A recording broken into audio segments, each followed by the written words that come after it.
Hey Cowboys Nation, let's go for another round of news from America's team. Watch until the end so you don't miss any news and sign up to stay tuned for everything that comes out about the Cowboys. The Dallas Cowboys are coming off a big divisional win, but the loss of Leighton Vander Esch may require the team to add reinforcements.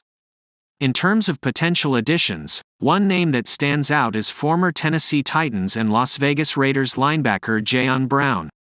It's a bad beat for both the Cowboys and Vander Esch, whose reoccurring neck injuries may be bringing his career to a premature end. However, Dallas has to figure out a solution going forward. An immediate option would be adding Brown. Up front, Brown is no Vander Esch and probably wouldn't outclass Rashaan Evans. Evans just dropped a solid performance after being called up from the practice squad. That being said, it was against a New York Giants team that is dead in the water. Adding someone like Brown ensures the Cowboys at least have multiple experienced options. Evans has looked fine in a limited capacity, but there's no guarantee that will continue. Brown has shown flashes of top-level play in the NFL, like Evans. There's very little risk to signing him to a practice squad deal, but it both ensures and potentially elevates the defense's capabilities. Brown's career stalls with injuries after his second season in the NFL. Jayon Brown looked like an up-and-coming star in the NFL. The Titans have built an identity around getting the most out of defenders, and Brown's a perfect example. Brown was a fifth-round pick in 2017, and spent his rookie year adjusting to the league. But in 2018, the former UCLA Bruin showcased his talents.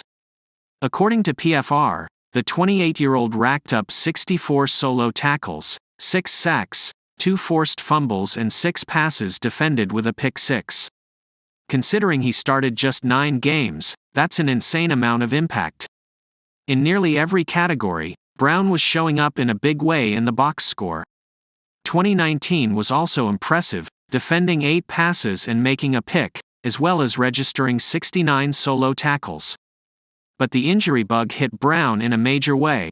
In 3 consecutive years, Brown was placed on the injured reserve with different injuries. He missed 22 games, but he still brought down 2 int and made 11 passes defended, 2 forced fumbles and a sack in the 28 games over that span.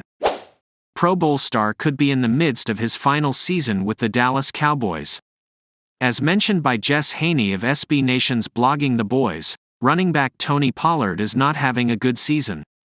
In his first season as the Cowboys featured back, the 26-year-old is averaging just 3.9 yards per carry and has been ineffective in the red zone with just 2 rushing touchdowns to show. Haney mentions Pollard's declining statistics as the featured back compared to his efficiency as a complementary back alongside starter Ezekiel Elliott last season. As the change-up runner behind Ezekiel Elliott for the last few years, Pollard's been a potent weapon, writes Haney. It was enough to get him the franchise tag last spring, a 1-year deal for $10.1 million. Pollard is one of the top 10 backs in the NFL in terms of compensation but has since plummeted in per-touch average, 3.9 YPC, and per-game average, 58.8 YPG. After scoring 12 total touchdowns in 2022, Pollard has 2 so far this year. Tony Pollard's efficiency has seen stark decline as featured back. Pollard was one of the league's most efficient runners over the past 2 seasons, averaging 5.2 yards per carry during the 2022 season, 7th best in the NFL, and 5.5 yards per carry during the 2021 season, 5th best in the NFL. To top it all off, he actually posted 12 total touchdowns in 2022, the 8th best mark in the NFL. However, this season has seen Pollard's efficiency decline drastically. It could be due to wear and tear, with Pollard ranking 7th in the league with 164 touches. It's worth noting Pollard never led the Cowboys in carries or touches prior to this season.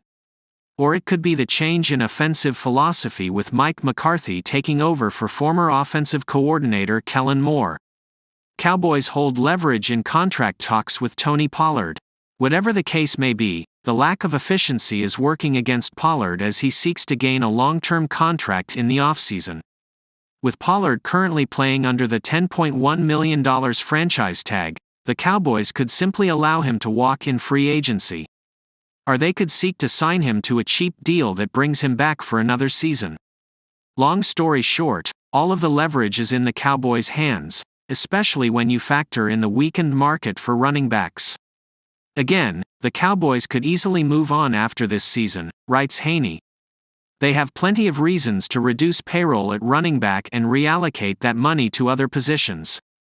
But the irony here is that success was more likely to make 2023 Tony Pollard's last season in Dallas, while the current struggles could make it easier for him to return.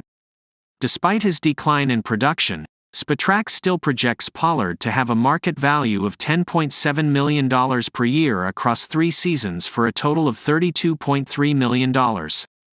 However, it's hard to envision Pollard garnering that type of contract from any team.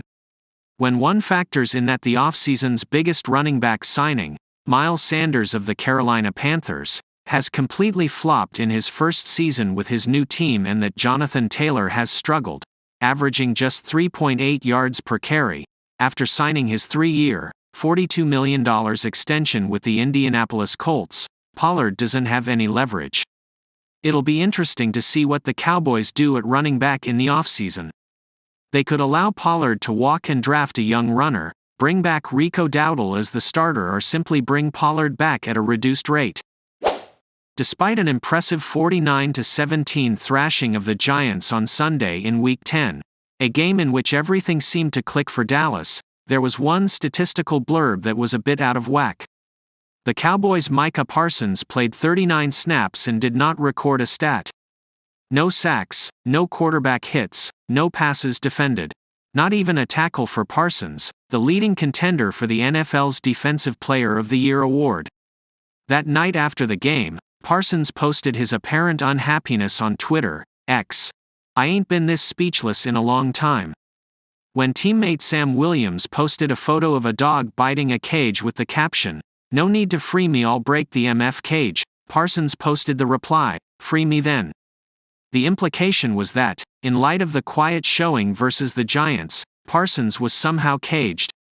Defensive coordinator Dan Quinn was sympathetic to Parsons' frustration, but said the Giants made the focus of their protection topping Micah Parsons, and when that happens, things get difficult. That's any competitor, right? You want to make sure that you're always making an impact, and sometimes his impact is other people's chances to get things because of the attention that goes his way, Quinn said in his press conference this week. Cowboys' Micah Parsons had cause for frustration now. It is true that Sunday's outing was hardly a typical Micah Parsons game for the Cowboys. He had good cause for frustration, because that stats show that he had never, in 41 NFL games, played an entire 60 minutes without a single tackle. Speechless, indeed, but Quinn wants Parsons to acknowledge that the attention he draws creates opportunities for others on the defense. The defense as a whole swarmed, with 16 different players logging at least 2 tackles, and no one player getting more than 4. The Cowboys had 5 sacks on the day. Like I said, any competitor can get frustrated with that, Quinn said. And there will be games like that, there have been games like that, and there will be more like that. But, his moments, you leave him for once or you don't give him help, those are the times he makes you pay.